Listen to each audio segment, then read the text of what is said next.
Welcome to episode number 62 of 100 Plus, an overview of 100 of the most important people, events, and ideas of the last 2,000 years. This is a survey of the forces and factors that have shaped today's world, Western civilization, the Christian church, and you. Our hope is that by tracing the path from the early Greeks and Romans down through the Jews and Christians, and following the development of the church and Western civilization, that those of us who have been shaped by Western civilization will have a better understanding of how we've been shaped. And in light of that, we can learn how to follow Christ more thoughtfully and faithfully. Today's topic is conservatism, with a particular focus on the conservatism articulated by Edmund Burke, an 18th century Scottish philosopher whose critique of the French Revolution became a seminal moment in the formation of a philosophy and governing strategy that continues to shape the world. Scott Sanderson, a friend who enjoyed a long professional baseball career, spent part of his post-playing days working as an agent. In that role, he watched a lot of baseball, almost always with the sound off. When I asked him why, he said, "Because most of the announcers have no idea what they're talking about. They say, he threw a slider in order to set up his fastball, and they're wrong about everything. He didn't throw a slider, and he wasn't setting up his fastball." After today's podcast, you may never listen to baseball announcers the same way again, nor, as it turns out, will you listen to people talk about politics and economics in the same way either, because this field is also riddled with announcers saying a lot of things about which they know very little. But hang in there, dear listener. There is a bit of clarity ahead. We've been moving through the 1700s, most recently thinking about capitalism, Romanticism, the Great Awakening, and the global expansion of the church. We now turn to political and economic philosophy. So stop. Do not turn me off. Not just yet, anyway. I know some of you would rather choose sand than hear more about politics. Political discussions, or more to the point, political arguments, seem to be shaping everything, including a lot of things they should not be shaping. I agree. We've entered a period where people's politics are more likely to shape their faith than their faith is to shape their politics. As a pastor, I think that is a bad thing. It leads me to think I am not doing my job. I certainly understand why you might be tired of the whole sordid mess, but there is a better way forward. And there certainly is a way to better understand what's going on, even if the person screaming at you via talk radio does not understand what's going on or the better way. This better way involves going back and understanding some foundational ideas, which is likely one of the reasons that you have been listening to the first 61 lectures. Here's where we fight against the statement, the only thing history teaches us is that it doesn't teach us anything. Wrong. It can help us see things, and maybe, just maybe, help others see them as well. And this topic is too important to ignore. The Atlantic recently ran an article it was written by Ann Applebaum, and it's called "The Bad Guys Are Winning." In it, she notes that the values of the West have been slowly spreading in the 20th century. The values of the West had been slowly spreading in the 20th century, but are now losing ground to communism, fascism, and virulent nationalism. That is a bad thing. People get badly hurt in those systems. Political and economic theory is incredibly important. Politics deals with how we get along. That is, how we organize ourselves, the rules we create, how we create them, and how we enforce them. Economics deals with how we manage limited resources. There's only so much. Who gets what, and how do we decide? These are more than just important issues, they're moral issues. As Christ followers, we're expected to work for a society that works. This means creating just systems, fighting injustices, and caring for the poor and the marginalized. It means creating a system in which people have a chance to flourish. In light of all this, today we're going to look at some of the political and economic ideas that have shaped the West, paying particular attention to those advanced by a 17th century Irish statesman named Edmund Burke. His philosophy is captured by the term conservatism. He actually never used that term himself, but that is the term that we use today. So let me pause here to note that economics and politics throw around terms like conservatism and liberal a lot. And this is one of the places where announcers often can't tell a slider from a curveball. I'll unpack these terms more fully in a moment. For now, let me simply note that by conservative, and here I am talking about small c conservatism, not big C. When you see big C conservatism, when you see big C conservative, that is almost always referring to a political party, which, just to make this a little bit more confusing, may or may not be conservative in their ideology. At one point they were, but conservatives tend to move to the left. So anyway, small c conservatism is an ideology that, first, has a very sober view of human nature, which means it's skeptical that we're getting better, and it's certainly skeptical of utopian promises. Secondly, it's leery of anyone or anything or any government getting too much power. Third, it does not believe in anyone or anything, and again, or any government. It doesn't believe in anyone or anything's ability to be smart enough to exercise control over the details of people's lives. That is why conservatives argue for personal liberty. That is, ordered freedom, not government control. Fourth, small c conservatism also wants to slow down the pace of change so there is time for adjustments. It does not believe that big overhauls of the system will work.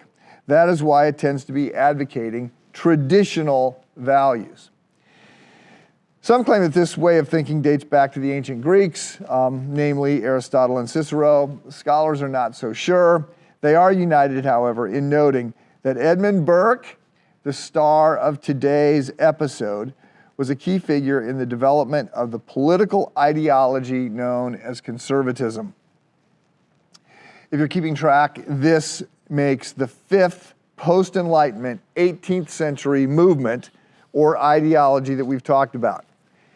When the Middle Ages were winding down around the end of the 15th century, you had two main players, the Roman Catholic Church and those who were embracing the new ideas of the Renaissance. As we moved into the early 16th century, these two players interacted and ended up with a third. You continued to have the Roman Catholic Church. You also continued to have those who were more fully drawn to reason alone. For purposes of our flyover, I'm going to suggest that the thinkers who were looking to the Renaissance slide into the Enlightenment. There are differences.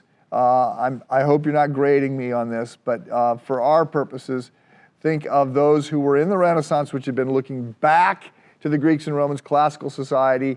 They were looking back past the church. A lot of those are going to be the same kinds of people. It's the same stream that is going to move into enlightenment, which is going to elevate reason.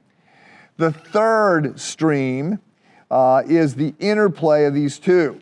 So the push for the original sources from the Renaissance / reason from the Enlightenment is going to mix with the church, and you end up with Protestantism.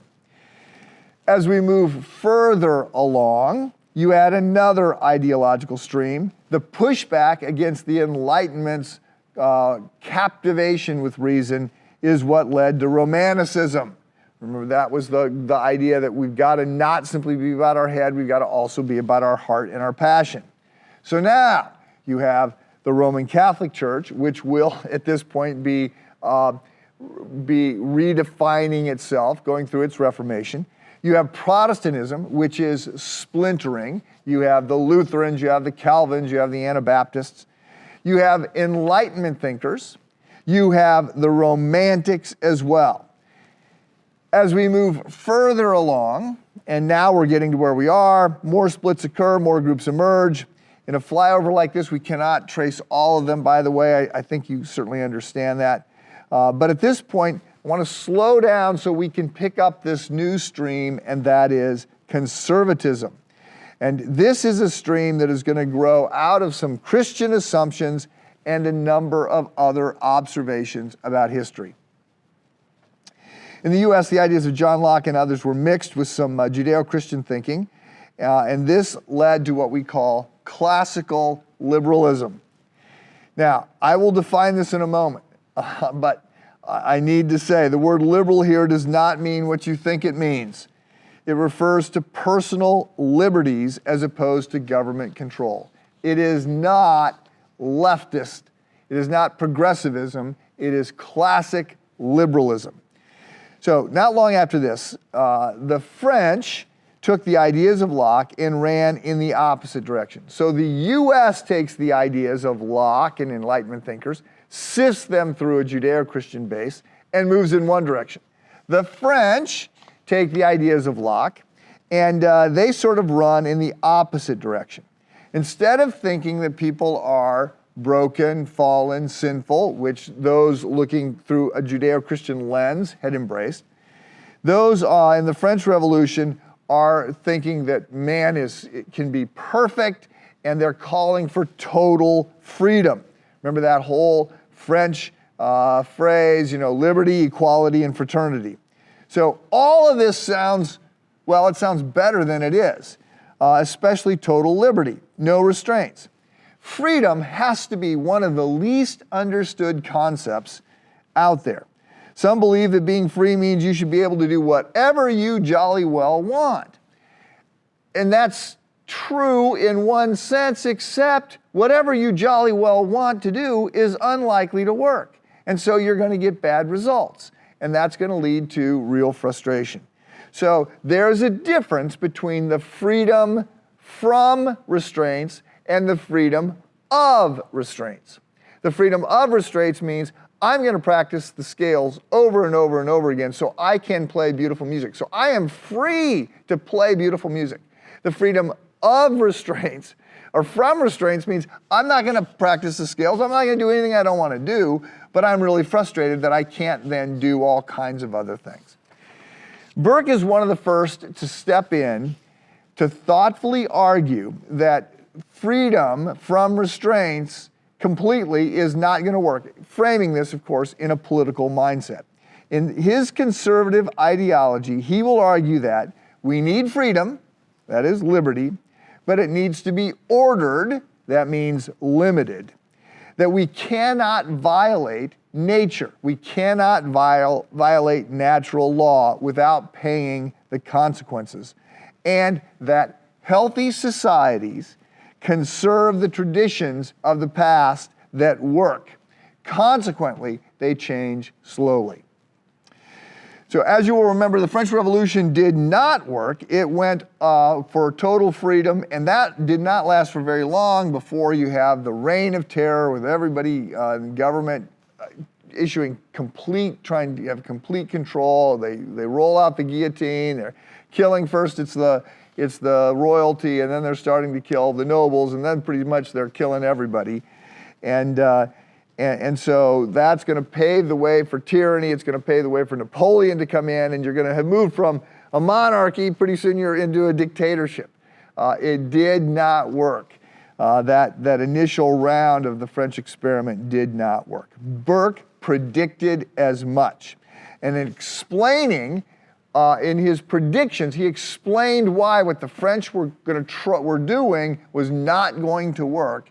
And this is where this conservative ideology, conservatism, small c conservatism, is going to first be fully articulated. So in this podcast, we are turning our attention to Edmund Burke and his views about the kind of government that works best. So next up, I'm going to define the terms conservative and liberal. Then we're going to talk a little bit about the moral grids employed by progressives and conservatives. They're different, and that's why they come to different conclusions. Then I'm going to talk a little bit about Burke himself, and then briefly sort of roll from Burke forward through today to conservative talk radio. So first things first. What is conservatism? As noted, there is some confusion about the terms conservative and liberal. This shouldn't surprise us. There are reasons for it. For starters, these terms are used in a variety of fields. Much depends upon who is talking and what they're talking about. A conservative in Saudi Arabia has a completely different ideology than a conservative in Russia, who has a completely different ideology than a conservative who works for the Heritage Foundation in the United States. So these terms, conservative and liberal, get thrown around in a lot of different contexts. So the question we have to step back and ask is, who is talking about this, and what exactly is it that they're trying to conserve? Are they trying to conserve a hardcore Islamic ideology? Are they trying to conserve Marxism and Leninism? Are they trying to conserve the conservative principles of the American founders? So the term is confusing for that reason. Secondly, these terms are relative by their nature. One person's conservatism is another person's moderation. Third, they often do not mean what you think they mean. For example, big C conservative parties often are not conservative in their ideology, so you're getting confused again. Fourth, a lot of people who use them do not know what they mean. For instance, at the moment, many Republicans whose philosophy is more populist than classically conservative call themselves conservative. Hang in there, dear listener. I am trying to set everything right. So let's start with the word liberal. I mentioned this a few podcasts ago. I stopped and said we've got to define and note that there are three different ways that this word gets used. When we are talking about classic liberalism, it refers to those who embrace free markets, embrace equality under the law, want individual rights, limited government, and religious pluralism. Now, alert, alert, alert. Burkean conservatism. Okay, so we're going to talk about Edmund Burke. Burkean conservatism fits under this category of classic liberalism. So today's left and right on the political spectrum, for the most part, not entirely, but for the most part, would see themselves as being classic liberals. The second definition of liberal, and this is the way the term is used most often today, describes someone who identifies as a progressive. That is, as someone on the left side of the political spectrum. Say Teddy or FDR's liberalism, Lyndon Johnson's liberalism, the liberalism of Bernie Sanders and AOC. This is the prevailing worldview on college campuses today. This group is characterized by a high view of human nature, a belief in progress, thus the term progressive, which leads them to embrace the new. They think that the old, that the past is bad. Generally, they don't want to go backwards. They always want to go forward, and they think that that new is better. Third, there is a belief that justice requires equal outcomes. And fourth, a belief that part of a government's job is to actively shape society towards those ends. Most of the time when someone says they are a liberal, this is what they mean. And it likely means they align with the Democratic Party, and that they are, because we're in such a binary moment, they are alarmed about climate change, advocating social justice programs, favor abortion rights, and same-sex marriage. In this lecture, I will start to use the word progressive to define liberals in this sense. The final way the term is used, and I would not confuse you with this if I didn't have to, but the next podcast is going to be about theological liberalism, and that's the way it gets used. When we are talking about theological liberalism, which is a movement that comes out of the late 18th century, mostly the 19th century and into the 20th century, theological liberalism, the thinking of Schleiermacher and others, this is liberalism that is an ideology, and it is often spelled with a capital L. So again, I wouldn't talk about this if I didn't have to. So we've got these three different categories of liberalism. Classic liberalism, which is the whole individual rights, limited government, political progressivism, and theological progressivism, theological liberalism.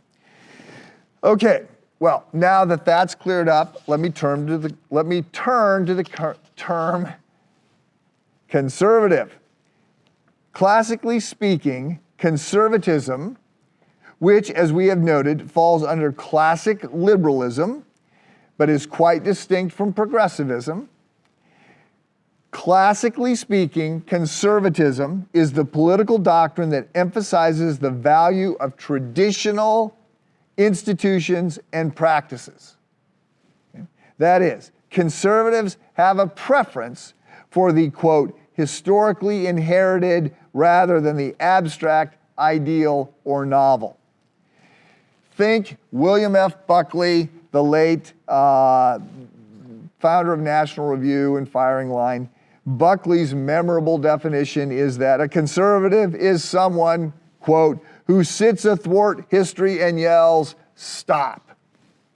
Now, we are tracing the developments of the West and of the Church in the United States. So let me note that when we talk about conservatism here, we are often talking about a specific thing.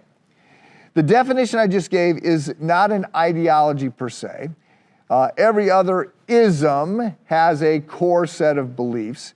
Conservatism does not. Again, that's why a conservative in Saudi Arabia is different than a conservative in Moscow, is different than a conservative in the US. But let me explain what a conservative in the US stands for. Because we're focused on the West, when you hear the term conservative, it likely refers to somebody who wants to conserve the values of Western civilization, traditional morality, and ordered liberty. And it likely refers to someone who wants to hold on to the ideals of the American founders as developed and articulated in the Constitution. That is the view that holds that rights come from God, not from the state. The fruit of our labor belongs to us, not to the government. We are citizens, not subjects. The government works for us. We don't work for the government. To come at this question, to attempt to answer this question, what is a conservative? From another angle, we can contrast the differing assumptions or starting points or orientations between liberal and conservative around a handful of issues. So in this sense, I just violated my law. We're going to contrast the views between conservatives and progressives. So Bernie Sanders kind of liberalism. So when it comes to human nature, conservatives are more pessimistic than liberals. Conservatives do not believe that human nature can be morally improved via political and social change. As opposed to believing that humans are essentially good or that human beings are fundamentally rational, conservatives assume that human beings are driven by their passions and desires, that is, that they are prone to selfishness, irrationality, even violence and anarchy. Consequently, conservatives want traditional political and cultural institutions to curb human nature. They want strong institutions like the family, like the church, like local groups. They also want rule of law that is going to be enforced. So given the contrast between conservatives and liberals on this point, what we find are liberals believe that with better programs, new and often, centrally planned programs, you can have a better society. Conservatives, while believing that better programs are better than, programs that are worse, conservatives are not nearly as optimistic. For starters, conservatives think that the best programs are those that reside much more at a local, not at a national level, and that they are time-tested. And they're not believing that people are only being held back by the system. They think people have their own problems. In terms of institutions, conservatives like institutions and practices that have evolved gradually and are stable, like marriage and the family. Christians, who are often conservative in what they think human nature is like, are not working towards heaven via political ends. At least, they're not supposed to be working towards the idea of heaven via political ends. They're going to affirm traditions in part because they like things that have been tested over time. Conservatives who are not Christians are obviously not shaped by the Bible, but believe that a culture's customs and taboos have hidden knowledge. They believe that over thousands of years, via trial and error, things get figured out. That there are reasons, for instance, to avoid incest. That they may not be obvious in the moment, but they are obvious to a culture, and that these traditions need to be embraced. However, it does mean, all of this does mean, that conservatives are skeptical about promises about progress. And they are especially leery of utopian promises, because conservatives see that life is a series of trade-offs. You're not going to get everything that you want, and most of the previous promises of utopia have been shortcuts to mayhem and havoc, which we certainly see in communism and socialism. One last thing that I'll compare, and that is government control. Conservatives are particularly leery of promises made by government, that is, by promises that emerge out of central planning. We're going to talk about progress in an upcoming episode.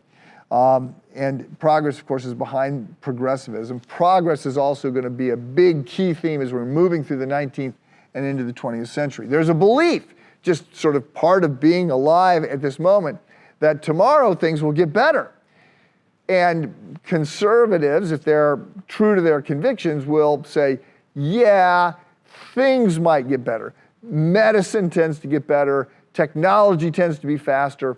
But people are not getting better, and our systems are not necessarily any better. But there is a lot more energy and optimism that come from progressives about government's ability to control this. And in the extreme, so the extreme form of progressivism would be some form of Marxism or communism, where you have total state control. Okay, having said all that, we're about to move on to Edmund Burke, but let me just pause here for a moment for a little bit of pastoral encouragement. So it is not uncommon today for progressives and conservatives to be yelling at each other, or more to the point, yelling past each other. So look, there are reasons for the disagreement, but let me just encourage you. When we come into these contentious conversations, the first thing that you want to do is, to quote Covey, seek first to understand and then to be understood. So you want to be certain that you can articulate the opposing position to the satisfaction of the person who holds it. So that certainly means that you don't want to demonize the other view. You don't want to ascribe evil intentions to the other person, right? That is generally not helpful. Additionally, you want to find out where you actually share common ground. You may agree on what you want the goal to be. Not always. There are issues about where we don't agree on the goal at all. But you may agree on the goal, but disagree on the best way to get there. Progressives and conservatives both want to fix poverty. I mean, who doesn't want to fix poverty? They have very different approaches as to how they're going to do that. So, look, the other thing I would say is that Jonathan Haidt, who is this professor at New York University, he's self-described. He says that he is a liberal, secular, atheistic professor. He's Jewish, so he identifies himself that way. But he's a very ironic guy, thoughtful guy. And he talks about the different moral categories, almost as if they are different taste buds. And he says there's all these different things that we're evaluating, and conservatives and liberals just sort of prioritize different foundational starting assumptions about what it looks like to live in a good world. So they're having fights, we're having disagreements up here, but the reason we're having disagreements up here is because there's disagreements down here. So you got to back these conversations up to where you actually stop agreeing and identify that. So now, a few things to learn about Burke, the star of the show.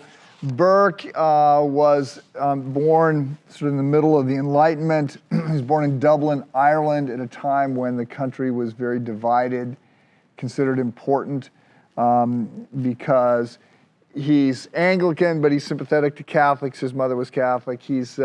There's a big division in economics, and he was sort of in the middle. He was an Anglican. The Anglicans often had money, but they didn't have any money. His father worked, but it was a good job. It wasn't a laborer, so they had more money. So he has this very unique perspective that is sort of unlike what many others have. So he goes to Trinity College, graduates in Dublin, moves back to London, and then is going to be, he writes his first book, starts to make a name for himself. At a later point in time, he is going to jump into politics. So he's not just a thinker, he's actually going to be a practitioner. So he'll become a member of Parliament. He's first elected in 1765. He works hard. He is briefly wealthy because he owned some stock in the East India Trading Company, but before he could sell it, he lost all of his money. So he is going to be a member of Parliament during the Revolutionary War, and he is going to say to his colleagues, I got a bad feeling about this. I think the colonies, which were not the U.S. colonies, they did not think that they could get their independence. That was not a view held by the British at the time, but he was right about that. He will briefly hold a cabinet seat. He will argue against slavery. But the big thing that sort of puts him on the map again is he predicts that the French Revolution is going to end poorly. So it does. He just says, look, these people that are trying to throw away the past and just use reason, just use logic, just use their ideals to form a new government. He goes, that's crazy. Nobody's smart enough to do that. You have to build on what has worked in the past. And so he argues that it's going to go very poorly, and in fact, it does go very poorly. He will stay, by the way, he'll stay in Parliament for a number of years, and won't live to see everything play out, but dying in 1797. But he has already become, by that point, a pretty recognized figure for his insight. So now, just to say that that's all taking place at the end of the 18th century and starting to just bleed into the 19th century. So when we come to the United States, to just sort of bring us up to the moment, to read you up to the moment, we come to the United States, we get into the 19th century, so these are the 1800s, of course, it's going to be dominated by slavery and the Civil War and all of that stuff, and also by expansion west. So there's going to be some clashes, and there's going to be some developing political ideology, but the really, if we're just sort of staying at a 30,000-foot level, what we're going to see is that coming out of World War I, there is going to be the Roaring '20s, where everything's going great, and then the stock market is going to crash, and we're going to go into the Great Depression. And coming out of the Great Depression, FDR is going to argue for some very progressive policies. So we're going to get the New Deal, and the New Deal is going to dramatically expand the role of central government. It's going to a lot more taxes, but a lot more control and a lot more social programs that are going to be put in place, Social Security and all these other things.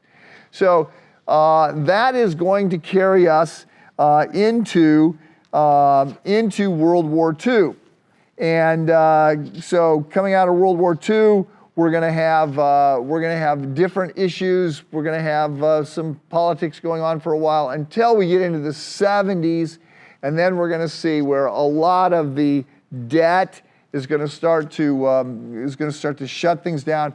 A lot of regulation and a lot of debt is going to cause real hardship in America. So if you were alive in the 70s, as I was, might remember double-digit inflation, stagflation, long gas lines, all the stuff that was sort of crushing America was having a real difficult time. So then you're going to get one of the three big conservatives that emerged during the 20th century. Ronald Reagan is going to say, the government is not your friend. You don't want the government to show up and help you. We want limited government. He's going to cut the tax rate for the upper class from 70% down to like 30%.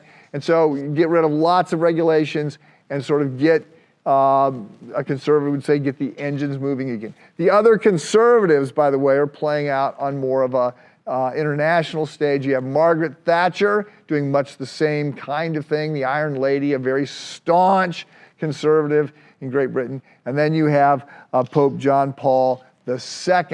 And John Paul II is really fighting, in many senses, against Marxism and socialism and the atheistic ideologies that come out of that.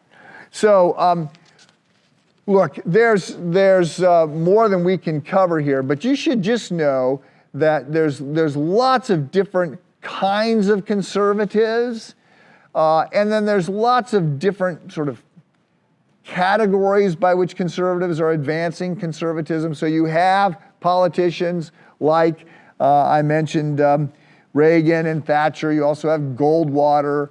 Then you have some academics, Milton Friedman, Friedrich Hayek, he wrote The Road to Serfdom.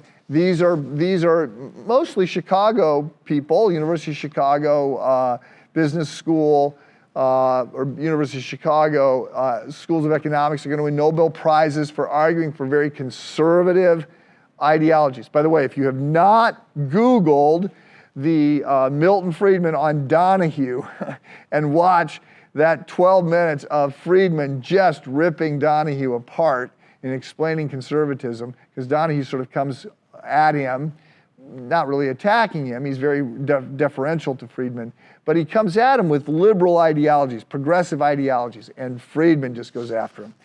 So if you're a conservative, that's great TV.